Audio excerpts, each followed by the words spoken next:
চুপ থাকেন, কর্তব্য সাধনে ব্রতী হয়ে যান, বিজয় শুনেছি ইনশাআল্লাহ।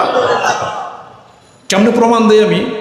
1971 সালের কথা, যখন এই বিশ্বযুদ্ধ যখন লাগলো, বিশ্বযুদ্ধ লাগার পরিপ্রেক্ষিতে আমেরিকা জাপানকে বলল থামো।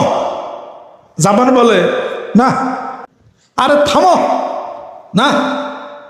জাপান থামে নাই, জাপান কিন্তু আক্রমণ করছে।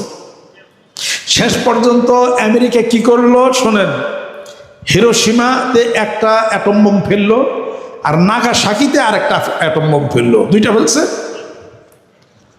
সেই সেই অ্যাটম বোমার তাজ মানে জাহাজ এখনো আছে। শেষ পর্যন্ত এই আমেরিকার কাছে জাপান বশ্যতা স্বীকার করতে বাধ্য হইল, তাই তো কথা। এরপরে জাপানরা কোন দিকে গেল? জাপানরা গেল যে যুদ্ধ করে আমাদের সমরাষ্ট্র নষ্ট হবে, শক্তি নষ্ট হবে, টাকা পয়সা নষ্ট হবে, দরকার নাই, আমরা প্রযুক্তিতে দেশকে, দেশের কাজ ভালো করার জন্য আমরা সামনে আগে যাই, দেশের উন্নয়নের কাজ করি। এই তো দেশের উন্নয়নের কাজের মধ্যে জাপান লাগিয়ে গেছে। এখন জাপান পৃথিবীর সবচেয়ে প্রযুক্তিতে উপরে, সুবহানাল্লাহ। চুপ করেছিল, এখন জাপানের সাথে লাইগা দেখেন পারেন নাকি? চুপ করেছিল 45 বছর ইরান, লাগেন তো দেখি। আব্বা বলছিলেন পুঁটি মাছ হইয়া পুকুরের কিনার দিয়ে বেশি ফাল পাইরো না, বোয়াল মাছে খাইয়া লাইব, বেশি ফাল পাইরো যাইও না, চুপ করে থাকো।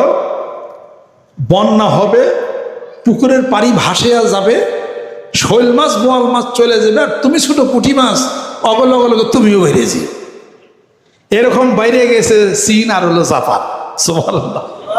না আপনার জাপান আর হলো ইরান, জাপান আর হলো ইরান, আর চীন হলো অত্যন্ত সুকৌশলী, অত্যন্ত কৌশলবাদ।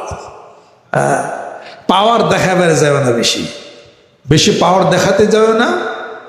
অত পাওয়ার দেখে না মানুষ পৃথিবীতে, তারাই ধরা পড়ছে বেশি। কথা ঠিক কিনা? পাওয়ার দেখাইতে গেছে আবু জাহেল, উতবা, সাইবা, কেউ ঠিক নাই।